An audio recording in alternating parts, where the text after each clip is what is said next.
following is a production of DallasCowboys.com and the Dallas Cowboys Football Club. How about them Cowboys? Yeah, go Cowboys! This is the Players Lounge, broadcasting live from Dallas Cowboys World Headquarters at the Star. Now your hosts, Barry Church, Danny McCray, and Newy Scruggs. Hey everybody, here we are, another edition of the Players Lounge. I am Newy Scruggs out here in Oxnard, California. Our two former Dallas Cowboys safeties, Barry Church, Danny McCray. They are in the air-conditioned, beautiful studios, Star. Feels in good. Frisco. I was out here on this hot, listening to Mike McCarthy break it down. So, gentlemen, let's get right to it. Anthony Barr signed as a linebacker for the Cowboys. Church, your thoughts on Anthony Barr? Now, he's still taking the physicals and everything there, so it's not official. But your thoughts on what you think Mr. Barr can bring this defense? Well, I mean, once everything gets official and he's, in there and got his star on, I wonder what number he's going to pick. Because, his college number is taken by Parsons. His pro number has been taken by LVE, and I don't think he's giving that up. So I wonder what number he's going to pick. But overall, man, I think it was I'm not going to lie. I didn't really understand it. I didn't understand why they went and got, an extra linebacker. I could see if it was, for depth or something like that. I could see. But in depth perspectives, you're going to have in your base defense, you'll have a 4-3, which means you got three linebackers there. They're playing that defense maybe 15% of the time nowadays. Everybody else comes out in 11 personnel, which means you got three wide receivers, one tight end, one running back. So you're only going to have two linebackers out there because you need more cover people. So, and those two linebackers, in my opinion, are going to be Parsons and LVE. So to me, I didn't really understand it. I think there's more needs that this team got to get in free agency. Wide receiver to be one is seeing as though the only bona fide pass catcher we have is CeeDee Lamb. So I don't know why they didn't go that route, but Jerry Jones said he was going to give these younger guys an opportunity to go out there and do what they do. So they signed Anthony Barr to a defense, I guess, to add depth. The price tag on it wasn't too bad. And like I said, if somebody goes down or you want to move Parsons down to DN and third down type of situations, I guess you can put Barr in there. But at this stage of his career, I'm not so sure he's better than LVE. And then you also got Jabril Cox in the wings coming up. Everybody's saying how great he's doing at camp. He has speed. He's a young guy. He's going to kind of block his reps as well. So, to me, I don't really understand the signing besides a depth piece. But if that's what they're going with, that's what they're going with. But I think you're hitting the nail on the head, though. At the end of it, I think you started to get where I was at, all right, okay. Where you said it's a depth issue, right? When you're talking about Jabril Cox coming off an injury, you're talking about LVE, who has an injury-filled past. You need some guys, some proven guys, to be able to step in and make sure that you don't miss a beat if those guys are out, he right? did go under George Edwards in Minnesota. So, and then you also have to think about Dan Quinn, which I cannot believe you are questioning Dan Quinn's decision to bring in some more tools to keep in the toolbox. All right, we watched this guy last year take players from all over the place and let them put them in the game and put them in a position to play at an extremely high level. You talked about Curse. Okay, yeah. Think about that. All right, when we first seen him come to the team, nobody on the Players Lounge was like, hey, he's going to have that like a hell of a season. He's going to be a standout player. And he got in there, He got in Dan Quinn's system, and he's a standout player. Now, we know that there are some players around the league that if you put them with the right defensive coordinator, the type of year they can have is crazy. And I think Anthony Barr is going to be one of those guys to where Dan Quinn says, I have a guy that can do this. I have a guy that can also rush the passer, guy that can fill the lanes in the run game. And I'm going to make sure I get him on the field so I can really, really use him to my advantage. All right, so you're going to see him line up on the edge sometimes. You're going to see a package with DeMarcus Lawrence, Micah Parsons, Barr, all on the line, and they're going to be running all type of stunts. You're going to see some very creative things out of this group just because we have another proven guy on the defense. But this is also a guy who in the past 2 years only played 13 games. We I saw it. We need like 8. We just need 8. You just said it's a depth issue. We only need. You remember when DeMarcus Ware went out there to Denver, and then he was literally out in there on third down. Like they know how to limit these guys' snaps to make sure that they get the most out of them. All right, so I don't see Anthony Barr being an every down guy, but there are going to be some special packages in there where you say, oh man, with the guys they have on the field. The offense is going to be in trouble. There's some pass rushers out there, right, on our squad, and he is an additional pass rusher that we can always use. If you can rush the passer, you got a chance in every game. So do you think, like, what is that going to block Jabril Cox's development? Hey, man. I mean, we got a lot of edge rushers out there. I know the saying goes you can never have as many or never have enough cover guys. It's like you can never have enough guys to rush the quarterback. But to me, I just feel like there were more pressing needs with this team than signing Anthony Barr as your linebacker, just for a depth piece. Newey, so Church's issue is he would have rather had a receiver instead of a linebacker, but that doesn't negate the fact that we could still use a linebacker. We can still use him. Is he going to crack the? I mean, he's going to Church, crack you the can field. accomplish both. Go ahead, Newey. Go ahead. I mean, you can truly, Church. You can accomplish both. I mean, we had the conversation last night. George Edwards wanted Anthony Barr, likes Anthony Barr, knows what he can get out of him. They had conversations before with Anthony Barr, but the price tag was too high. So now the price tag gets a little lower. You're like, okay, I need to get in somebody's camp. They're paying the exact same amount of money as Leighton Vander Esch. They wanted the depth, a guy they think that can help. Also, Danny, you hit 100% point. Hey, man, look, they could put Parsons in different areas and add Anthony Barr there as well. As far as Jabril Cox goes, Mike McCarthy just spoke about it in his meeting with the media. He's not practicing today. They're bringing him along slowly. They don't want to rush him. They like him, but they don't want to rush him. We're talking 17 games now, guys. 17. And you see the schedule, man. There's some quarterbacks on this doggone schedule here. I have zero issue with what they've done. They'll be smart. They'll figure it out. And you can get a wide receiver later on. The receivers that people are talking about right now, saying goes time. So, some of these receivers have health issues right now. I actually like what they're doing right now, guys. I have no problems. I just don't. I mean, you say you're going to put him on the edge to rush a little bit. All right, so if you put Michael Parsons down on the edge, you got Anthony Barr in the second level as a linebacker. Are we sure he can perform in space? Like, I mean, we're asking this guy to go out there and cover. I'm trusting Dan Quinn to make sure that he put guys in position that they can excel at, and we've seen him do that. There's no reason for us to look at Dan Quinn and what he's done based off the history that he's had, specifically last year with the Cowboys, and say, all right, he's picking this guy up. He's allowing him to be picked up for a specific reason. I can guarantee you Dan Quinn's looking at Anthony Barr. He's seen his tape, and he's like, this is where I'm going to use this guy. This is how I'm going to use him. I'm sure he also knows what his weaknesses are in the positions that he doesn't want to put Anthony Barr in, the same way that he does with the rest of the players on the squad. So, you know me. I'm with Dan Quinn, okay? If you want Anthony Barr, I want Anthony Barr. All right? I'm taking him. All right? I'm with you, DQ. Top 10 this year.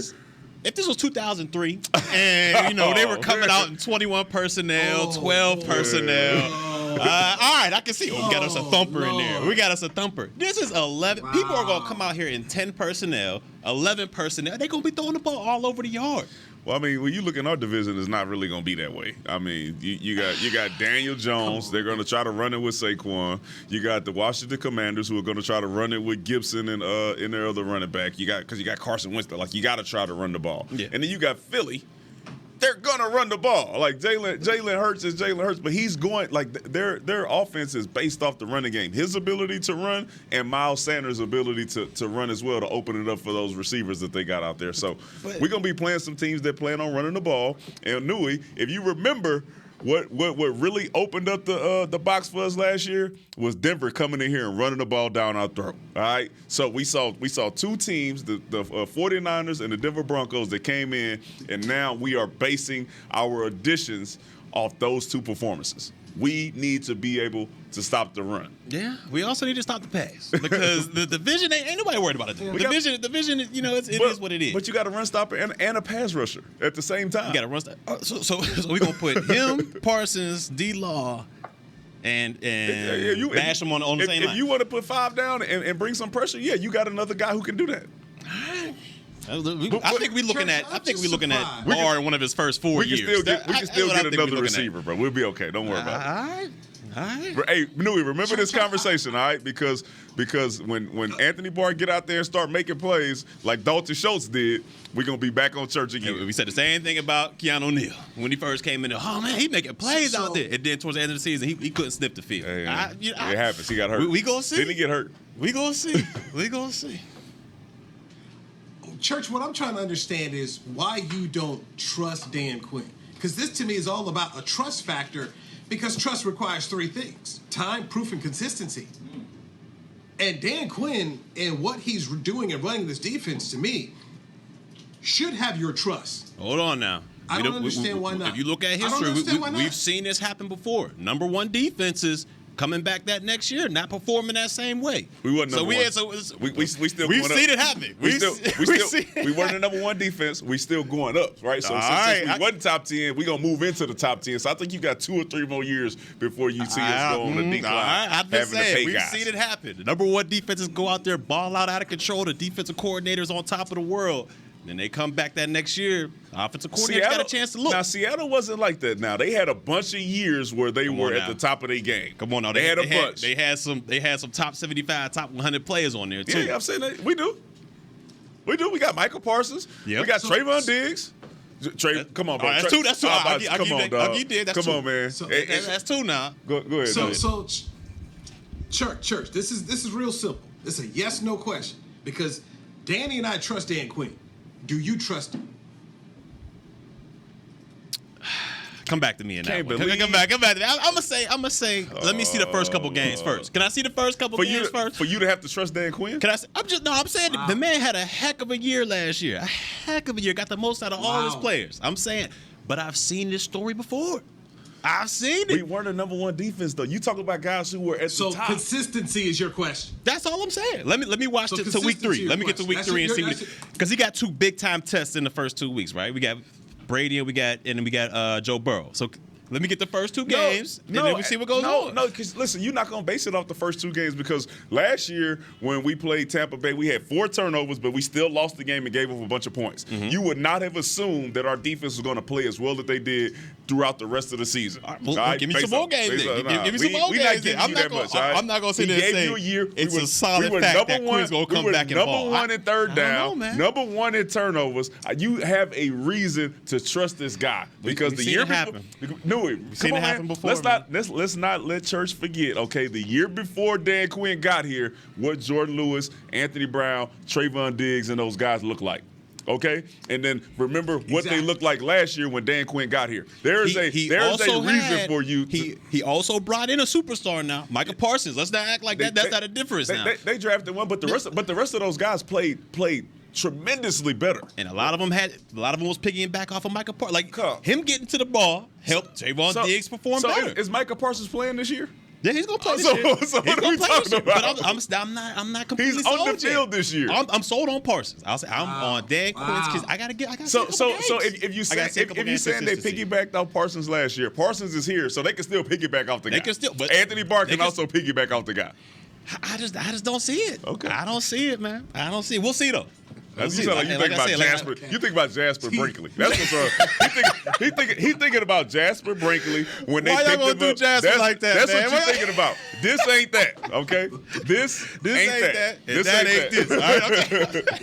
This ain't that. I'll put out the Jasper Brinkley. Okay, I'm writing it down here. 10:47 Pacific Standard Time. Church isn't ready to trust Dan. I'm just saying that the man had a phenomenal year last year as a defensive coordinator. I would like to see him do it again. No? Yeah, I'd like to see him do it again. Okay, so we would too. I'd like to see him do it again, and if he can, then hey, he's the man. He's the man. But I've seen it happen. I was a part of it before. I've seen it happen. Listen, Church, was a part of it. We're gonna rewind the tapes, okay? I remember last year you said, "Hey man, listen, Dan Quinn's the guy." You was right. He's the guy. Now you like, I don't know if he the guy. Last year, he was that guy. This is a year-to-year. You got to update the resume. This is a year-to-year basis. This is the same way he talk about Joe Burrow and Justin Herbert. I get it. The same thing.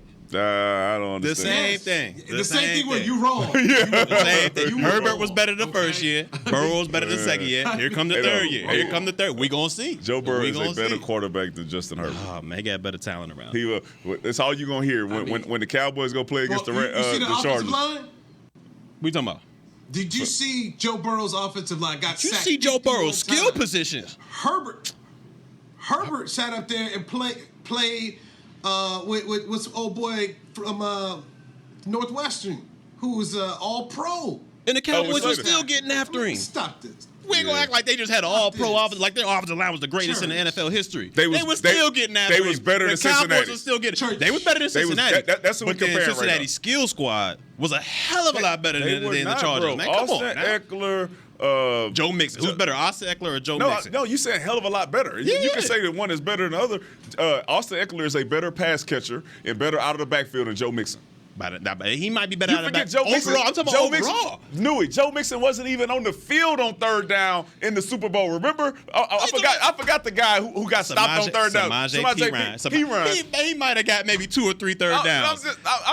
In the most important times of the game. Man, Joe Mixon he's was a better blocker. He's a better blocker. He's a better blocker. That's why. He got the ball. He was up there. Then he had to get up out of there because Aaron Donald was after him. Yeah, thank you, Nui, please, because he's still on it. He's still a Joe Burrow denier. I'm gonna be on it. You know what? We're gonna take a break. We're gonna take a break because I'm gonna let you go breathe after this embarrassing yourself like this, church. All right, remember we said this. Come on back. Remember we said this. Really, this. Really. I don't want to hear nothing after these first 2 games. Really. I don't want to hear nothing. I don't want to hear it. We'll take a break and see what other crazy takes the Barry Church has. I just need some more convincing. That's it. I was told that we have been way too hard on Mike McCarthy. Let's dive into that next right here on the Players Lounge. Barry Church, Danny McCray, Newey Scruggs on DallasCowboys.com radio. With Smoothie King's original Angel Food and new Angel Food Slim without added sugar, you no longer have to choose between treating yourself and hitting your goals this summer. You don't have to choose between great taste and feeling great. Because at Smoothie King, every blend is made with whole fruits and no syrups, so you can satisfy your cravings without compromise. The only choice you will need to make is which one is best for you. Try our classic Angel Food or the new Angel Food Slim, blended without added sugar. Smoothie King. Rule the day. Nobody protects you from mayhem like Allstate. I'm a broken traffic light. Stop and go is the name of my game. It's easy. You go, they go. Or was it, they go, you go? And if you have the wrong car insurance, these repair costs could stop you in your tracks. So get Allstate's new low auto rate and be better protected from mayhem, like me. Not available in every state based on coverage and limits selected. Subject to terms, conditions, and availability. In most states, prices vary based on how you buy. Allstate Bar and Casualty Insurance Company and affiliates, Northbrook, Illinois. Attention Cowboys fans looking for the best shave of your life. There's a new official razor of the Dallas Cowboys, Shave Logic. Imagine not having to buy blades as often and getting more smooth shaves than your old razor, guaranteed, or your money back. After more than 10 years of research and over 150 company patents, ShaveLogic is proud to offer Cowboys fans a special offer. For a limited time, visit ShaveLogic.com and get a free $10 gift card with your purchase. Go to ShaveLogic.com now for more smooth shaves guaranteed. The Cowboys way, where 16 Hall of Famers and 5 championships shows us what success looks like. Where turkey is always the second best part of Thanksgiving Day. Where we are all defined by one single thing, the star. Where we as fans know it's our job to keep the tradition going. Bank of America is proud to be the official bank of the Dallas Cowboys and to support the quest of living life the Cowboys way. Copyright 2020, Bank of America Corporation. Back to the Players Lounge. Hey, are you a Cowboys fan who spices up the game? Nominate yourself or others to be the Cowboys Fan of the Year, presented by Captain Morgan, and win a trip to Super Bowl 57 in Arizona. Nominate today at DallasCowboys.com/Fan of the Year. So the Super Bowl is in Arizona. Could the Cardinals be the third straight team to win a Super Bowl in their own house? Last year, the Rams won it SoFi. Year before that, Tampa Bay won it in Raymond James Stadium in Tampa. So Let's get back into this Players Lounge action with Barry Church, Danny McCray. I'm Newey Scruggs. Church, McCray back there in Frisco. I'm out here in Oxnard, California. So I was told yesterday by someone in the Cowboys organization that we in the media are too hard on Mike McCarthy. Like, why don't you guys like Mike? Why are you guys so down on Mike? So I want to ask you guys as former players, do you feel that way? That the general media is too tough on Mike McCarthy? I mean, if you're talking about me as being a part of the media, then no. I mean, I don't think so. I think a lot of people are stating the obvious. I think when it becomes an issue of like being too hard on Mike, that waiting around the corner stuff with possibly Dan Quinn taking his job and Sean Payton, I can understand that. I can understand that. But you also have to understand the man had a rough first year.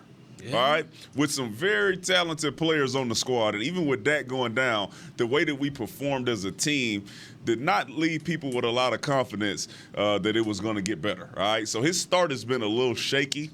So I can understand why people are a little hard on him, especially if you want the Cowboys to be a Super Bowl winning team, and it just sometimes doesn't seem like we're as close as we should be with the talent that we've had with the Ezekiel Elliott, with the Amari Cooper. Now you got Tony Pollard. You remember you had players on the squad where you say we should be winning. We should be like teams should fear us to some extent, like playing against the Cowboys, and I don't think we're there. So. Some people can be a little bit too hard, but I want Mike McCarthy to call the plays. If you're going to go down swinging, you guys will swing. I want him to call the plays because right now I can't be as hard as I want to on the guy because I believe he's a good play caller. But he's not giving me anything to argue with or against because he's not calling plays. Yeah, I think you're 100% right. I don't think the media is too hard on him. I think it comes with the territory. Look, you're the head coach of the Dallas Cowboys, all right? The number one franchise in all of sports when you talk about worth and value. So it just comes with it. I mean, you're going to be under scrutiny. You're going to be under the microscope. And like you said, McCray, you can't really get on him for his offensive play call because Kellen Moore does that. You can't get on him for the defensive stuff because, Dan Quinn does that and gets that under handle. What it comes down to is how does he lead this team? And how does this team perform out there? Is it ready to go? Is it disciplined? Clock management. There's all those things that he brought on himself as far as being critical. Clock management, when to go for it on fourth down, when not to go for it on fourth down. Different things of that nature, and these mojo moments that we heard about all last year. We're doing these mojo moments to get ready for the 2-minute, and we're doing this to get ready for that. But when it came down to it, and it was live bullets out there flying, the team just didn't execute. And I think, the media is all fair to go after him for that. Because that's, to me, what he's in charge of, is to make sure this team is disciplined, make sure this team doesn't commit a lot of penalties, and make sure they're ready for the moment when it arrives. And a lot of times last year, the team just wasn't ready for that. 2 years in a row. 2 years, and that's 2 years in a row. So, to me, I think the criticism is fair.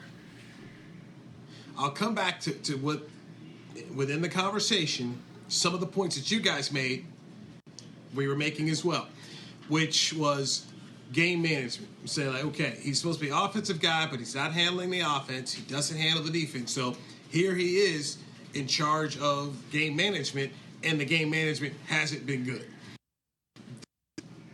Person said, yes, you're right. And then I came back and said, all right, Jason Garrett, one reason why you wanted him gone, fan base and media was like, dude, you're just not good at managing the game. So we were led to believe that a guy with a Super Bowl and a guy with as much playoff success in playoff seasons that Mike had in Green Bay, we were assuming that the game management couldn't get worse. Well, there are times when it got worse over these 2 years. You just look at like, what's going on? And the way the season ended was a big old like, come on, man. Guys don't know the simple rules. So those things hurt Mike McCarthy. Then I was also told, like, hey, look, McCarthy was the person who hired Dan Quinn. Why don't you give him credit for that? You're right. That's what I got hit with. He put people in position to do the right thing. He put Dan Quinn in position. After what? After the first person he hired. He did do that. So, you are correct with that. He did. Come on now. But he got back with it, though. Jim Tom Sula was there, too. Yeah. So Nolan and Jim Tom Sula. he hired Dan Quinn. Everybody in the organization wanted Dan Quinn. Was a former head coach, Super Bowl winning defensive coordinator. Let's not act like it was a hard thing. Like he was going to go pick him out of a place where nobody. Come on, man. Like, yeah, of course. I called it before. Yeah, this is true. Like, we all could see if that guy wanted to be a defensive coordinator somewhere that you were going to give him a shot to go do it. I guarantee you, Mike McCarthy wasn't the only guy who went to go try to get Dan Quinn to be a defensive coordinator. I can guarantee you that. So, all right, outside of the coordinators and all that, do you put game management, clock management, penalties, discipline, do you put that all on McCarthy as well? Yes. So that's why I'm saying the criticism, it has to be, he has to get criticized for something. So I think it's fair. I don't think we're over-criticizing him at all. Yeah, listen, yes, the game management is on him. And even when his coordinators mismanage the game, like any head coach in the National Football League, it all stops with you, all right? So when Jerry Jones comes out and says, specifically talking about Mike McCarthy, hey, this is the penalty situation is something we need to be fixing during the season or in OTAs. I don't want to hear about fixing that after the season's over with. He's talking about the leader of the team, all right? So, yes, that is on Mike McCarthy, all right? And a lot of it is warranted, and then some of it is just you're the head coach of the Dallas Cowboys, bro. Like, you're head coach in the National Football League. Yes, it comes with it. Well, let me ask y'all this. Do y'all think the pressure is fair for Mike McCarthy when you talk about the ownership and everybody around him talking about these coaches coming up behind him? Sean Payton, you got on your own staff might be the head coach next year if you don't perform. I mean, that's a lot of pressure. That's a lot of pressure. Listen, if he's going to listen to that pressure, there was a mixed message. Yeah, the ownership has given him. He should have the confidence from the ownership. They continue to stand behind Mike McCarthy. Now, if he listening to the media talking about that while the owners are telling him that he's good, then that's not our fault. All right? Come on, man. You got Jerry and Steven telling you good, bro, block out the noise. Like, you the head coach, bro. You tell your players that you got to be able to do what? Block out the noise, all right, and win some games, and that's how you quiet all this stuff down. But if you go out there and your team don't perform well, then that's when all this noise starts to get made. Yeah, we seen it. We seen it. Did they tell Wade that? I don't know. I do want to say this, and just being out here and coming to the press conferences every day, I've never seen Mike McCarthy more confident. I've never seen him more loose. So. He's not, to me, I don't see him feeling any pressure at all. I think he's kind of found his groove here. And look, you guys have played in different organizations. Danny with Chicago, Barry with Jacksonville. So coming here is different. And I think there was also, besides having the COVID thing that happened, I think there was an initial shock for Mike McCarthy to come here like, it's a different kind of place. And I do feel like in year number 3 that he's got some command, control, and confidence in making the playoffs last year, helped him. So I don't think that Mike is walking around at all. I don't feel like a guy that's like, oh my gosh, I'm about to lose my job. I don't feel that at all. I feel that there's a lot of confidence in what he has going right now for himself and his coaching staff. Do y'all think at the end of the day, if things aren't going right, do you think McCarthy says, you know what, I need to start calling these plays? No. You think it's a wrap? He has to go down with. If Kellen's going down, he's going down with the shit. I think they're too bought into Kellen. Okay. I think Kellen is a guy that has so much respect around his organization that the play calling is not leaving Kellen. Okay. He's going to be the guy calling the plays for the 2022 season, and that's what it is. I mean, how would you feel? Though? You like, man, what? And we scoring 10 points a game. What? And you just can't do nothing about it, but just go down with it. Hey man, hey, I guess you hired Kellen Moore too, huh? So, I mean, that's what it is. What it is, man. Guess it is. Danny, you were speaking a whole lot of truth. When we come back, a wide receiver that we need to start talking about, who I believe is going to make this football team. Let's dive into that next with Danny McCray, Barry Church. I'm Newey Scruggs. This is the Players Lounge on DallasCowboys.com radio. It's Smoothie King's original angel food and new angel food slim without added sugar. You no longer have to choose between treating yourself and hitting your goals this summer. You don't have to choose between great taste and feeling great.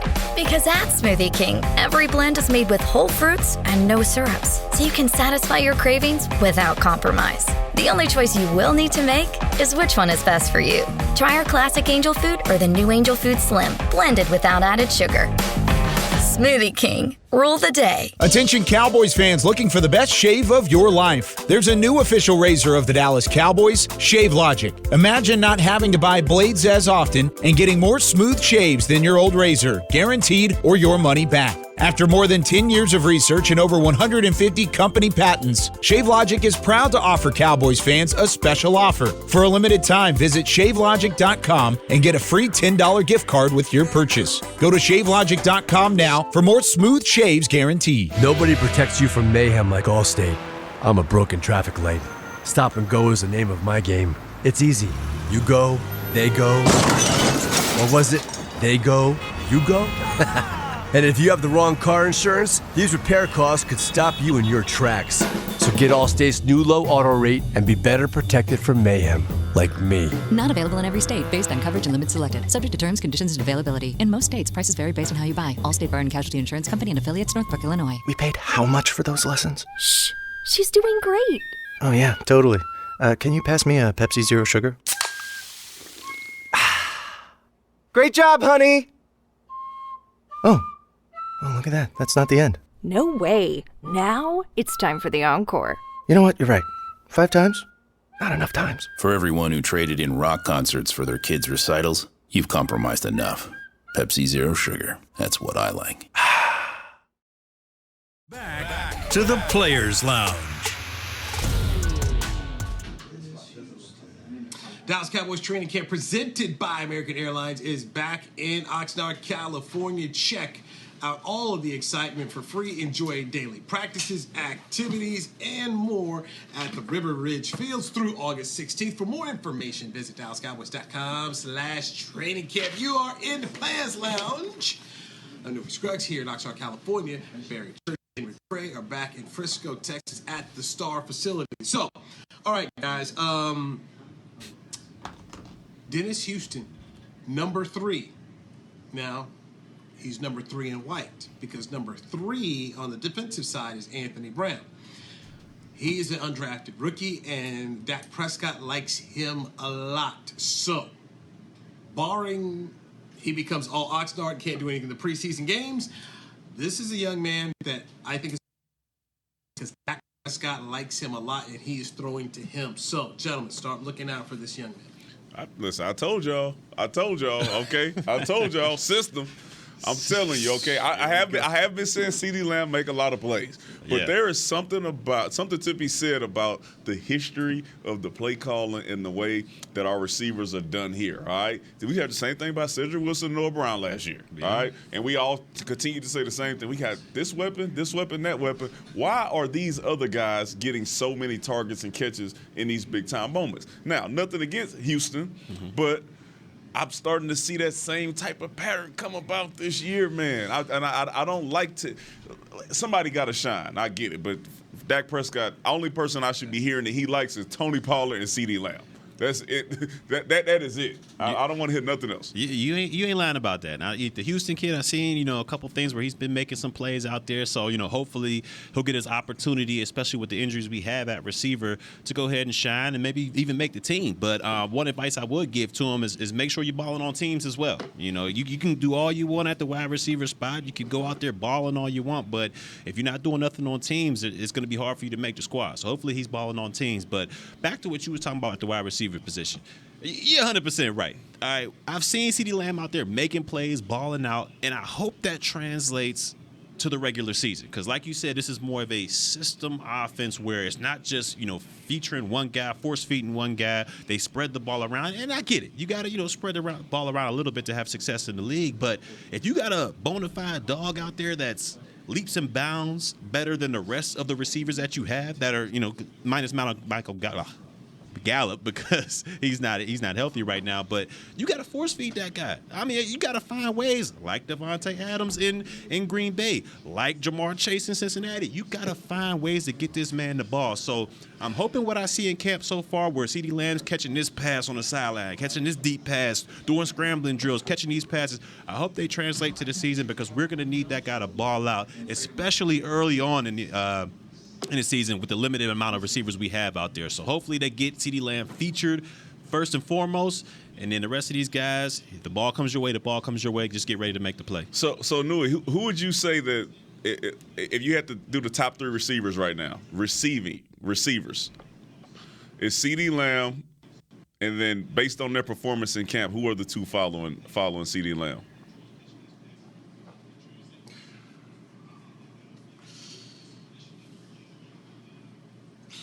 Well, we kind of have moments. Okay? We've had some moments. So, you've seen Basher make a play. We've seen Houston. So, I would just say, for me right now, we're seeing guys get some work. Tony Pollard is, to me, going to be if I'm looking right now, is who's that third guy that I trust right now? Be more Tony Pollard. Kellen Moore spoke about it the other day, but hey, he was at Memphis. He was more of a slot receiver, more so than a running back. And they're going to get him out there in space and utilize him. So, still a work in progress, man. Oh, that makes me nervous. Mike McCarthy's up, but they're still in the all. You should be. Yes. Okay. Yes. There you go. You should be nervous. They get it. It's also going to be one of those where can Dak Prescott do what Tony Romo did, where you saw Tony Romo, all right, Miles Austin, here you go. Nobody knows you, but I know you, and I'm going to start getting you to football. Miles Austin becomes a Pro Bowl player, and Laurent Robinson. A lot of people didn't know, but Tony did, and Tony trusted him, and Laurent Robinson got a nice, huge contract from the Jacksonville Jaguars. This is why you're making $40 million. Go make a guy. But Alan Lazard is not a guy anybody knew, and Vontez Scantling out there at Green Bay, but Aaron Rodgers made him. So that's why I bring up a guy like Houston. Hey, maybe Dak Prescott can make something with this guy because he likes him. Tolbert is also going to be somebody else that they're counting on. So right now I would tell you, Tolbert, Houston, look for these 2 dudes right now. As I go out here to training camp, I'm going to be looking at them at practice today to see where 4 is in terms of getting these guys to football, just in terms of wide receivers. But if I'm looking at the receiving core right now, I would say it's CeeDee Lamb, Dalton Schultz, Tony Pollard. Those are the 3 right now when I talk about just receiving the football that I'd be looking for on game day right now. Now, listen, okay, let me give you a common theme between them other people that you just named, all right? When Tony Romo was throwing that thing to Laurent Robinson, okay, he had Dez Bryant, all right, first-round pick, who ended off with 75 touchdowns, for the Dallas Cowboys. They made sure that they continued to feature their number 1 guy, all right? Miles Austin was one of those diamond in the rough type of guys. You know what I'm saying? Was it Roy Williams? It was Roy Williams in there. Patrick Creighton was right. Up So in you there, didn't really have that guy, right? When you got a guy like CeeDee Lamb, all right, he needs to be the focal point to open it up for a guy who would be the example of a Laurent Robinson, right? Not just a system, whatever. You got to be able to force feed a guy like CeeDee Lamb to make defenses respect him so much that they pay him extra attention. So then a guy like Houston can get open if he's on the field, or whoever the number 2 and number 3 receivers are. What about the third-round pick, Jalen Tolbert? I mean, I know we got pads on now. You've seen him a couple of times with the pads. What does he look like out there in that receiving core? They like him. Dak likes him. And I really can't emphasize this enough. A lot of this is coming down to who number 4 likes and where he wants to go and who gains his trust. And trust is earned over time with time, proof, and consistency. So that's what these guys have to go do. I'm going to really look for more of it to see what happens next week when we go up to Denver. Let's see what happens in these padded practices. Let's see what happens in these preseason games. And we'll get more. Right now, they like him, and they're going to try to give these young guys opportunities. Noah Brown is somebody that I was told, hey, don't forget that he'll take advantage of what he can do. And Noah Brown says he feels very confident as well. Health has been his issue, but with James Washington going down, the receiving core is a big question mark. I mean, that's just a legitimate thing. The organization can't sit around here and run from it. It's a problem. And I think offensive line is another probable question here. When Tyron Smith goes down at left tackle for whatever number of games, and that's just been something for the last 5 years we've seen. That's not me taking a cheap shot or anything, but Tyron's going to miss games. Who goes out to left tackle? So Tyler Smith, like, oh, he's working around basically a guard. Throwing this guy here to Wolves for his NFL game. I get a question mark, guys. But doesn't every team around in training get marks? That's why we're out here. So let's I'm eager today. There's going to be some more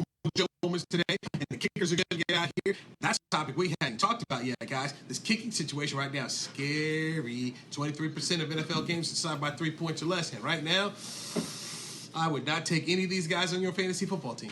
Ooh, I seen that they struggled a little bit at one of those practices. I mean, is it? It ain't as bad as hook 'em left, is it now? Man, I seen one was like 4 for 8. That bad 50%. It is. But and this is where I give Mike McCarthy as a head coach a lot of credit. He's putting these guys out here in the pressure situations. The same thing with Fossil. He's letting these guys go, figure it out. And at some point in time, and Fossil and McCarthy are going to have a drop dead date where they're like, hey, look, we don't think either one of these guys or the guy. Let's pick up the phone and go call a veteran. But at least give these guys an opportunity. They're doing what they should do, and this is going to be up to the players right now to start to produce. So. This is why we have camp, and I don't want to be too much of an alarmist, but this is why you have camp. You work through things, you see where you're at. How do you get better each day? And that's what the good coaching staff is going to do. Figure out how they put their players in the best position to take advantage of what they do. This is a staff that won 12 football games last year, so let's let them work through things and give them time to get it right. I'm trying to be a more of an optimistic person because I've been told I'm not really, an optimistic guy. So I'm like, okay, fine. I'm gonna let some others be more, Are you optimistic that Zeke is gonna be a focal point of this offense? Yes. So the owner said, Jerry said, he got to be the workhorse. But we've heard that before. Yes, I need to see it. That's what I need to see. I feel like that. Like how you feel about Dan Quinn. Yeah. That's how I feel about his focal point. There you go. Ezekiel Elliott being a focal point on the offense. And I'm unfortunately he's not going to play in the preseason, but I'm eager to see what he can do. I mean, I'm sitting around here. I think I got the 5th pick in my fantasy football draft coming up. I'm like, hey, at 5, do I take Zeke or what I do there? But I don't know about that one. Nah. I don't know about that one. Nah, I don't think so, man. Look at you. Look, I said, I'm trying to be optimistic. You guys like, don't do that. We talk about fantasy numbers. They like to line Zeke up at left tackle. So you seen them averages last year. Yeah. So number 5. You see, he might be still floating around in the second round, second or third. Every year, he looks the best shape of his life. So you we'll talk about see. Jonathan Taylor, Austin Eckler. You talk about Gibson. You talk about some guys, Dalvin Cook. Some players out here that you gonna pick before. Derrick Henry coming back. Yeah, man. I took Dalvin Cook. I took Dalvin Cook last year. And I died on a vine with Dalvin Cook. But you got Madison too, though, didn't you? I did. All right then. See, just get them both. So you did. Exactly. I mean, you got this. Yeah. Aaron Jones, like 2 rounds later, and back step up. So. Dylan. It's a lot of running backs you probably pick it before Ezekiel Elliott. He's not top 5. I'll take him in the third. It's 15 after. I'm going to get out here to this practice to see what I can do. I'm waiting on these mojo moments to see what these kickers can do. But I am going to go out here and be optimistic. Okay? And I'm going to be more open-minded about what I'm doing out there. So, I try not to be so negative. I need to be that guy. Watch this. Get them positive vibes flowing. You don't sound optimistic, but okay. Positive vibes flowing. All right. Positive dog. The positive dog. I'm going out here to be the positive dog. We gonna Guys, see. Fun stuff as always. Yes. Barry Church, Danny McCray, thank you very much. I'm Newey Scruggs. We will do this. We're going to do this again, Will. We'll be back on, Big Will. We'll be back on Tuesday. Monday. So Monday. Okay. Players Lounge. Goodness. Tuesday? No, it's Tuesday. Tuesday and Monday, Thursday, guys. Tuesday. One of these days Tuesday next and week Thursday. we'll be back. Tuesday. We'll be back Tuesday. Tuesday and Thursday. Later on today, I'll be hosting the Media Mash. So about 4:30 Pacific time, I'll be hosting the Media Mash. So we're gonna have all your favorite haters coming together for 45 minutes. So a lot of the writers, all your favorite haters together as we talk about the Cowboys. All right, that's Players Lounge right here on DallasCowboys.com. This has been a production of DallasCowboys.com and the Dallas Cowboys Football Club. How about this, Cowboys? Yeah!